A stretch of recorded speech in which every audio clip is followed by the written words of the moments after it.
I didn't even know what I was doing really at that point. It was we You're had taking orders. Yeah, we had Taking orders. 2 fabric books. That's all I had. Now we have thousands of pieces of collection that we could throw through. And yeah, it was just handwriting everything. And there was no computer software. There was no system. I had nothing in place to build a business.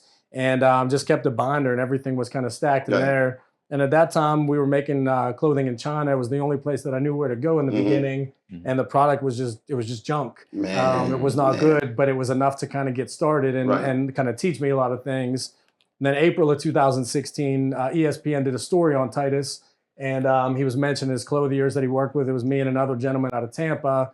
My boss actually happened to be watching ESPN at that time. For the medicals? Yeah. Shit. So a couple of days later was the NFL Combine, and I'm driving out to the NFL Combine to try to sell suits. And we had a conference call at 9 a.m. on that Friday, and I just avoided the conference call. And about an hour into the drive, my cell phone stopped working.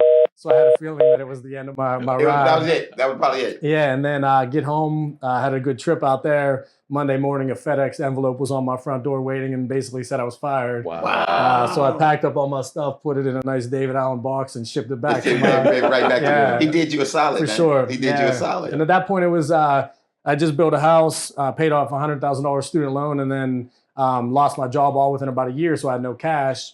And I just called my financial advisor and I said, it's time to rip my 401. Right. And I got to go. Had $180,000 saved up and ripped it all and thought it would last me a couple years. And I think it lasted me about 6 months. And then it was broke and the back was up against the wall at that point. Wow. Yeah, it's been a crazy ride. That's a hell of a story, man. And then we just did, fortunately, it grew to a point where we just did the Rock's outfit for WrestleMania this year.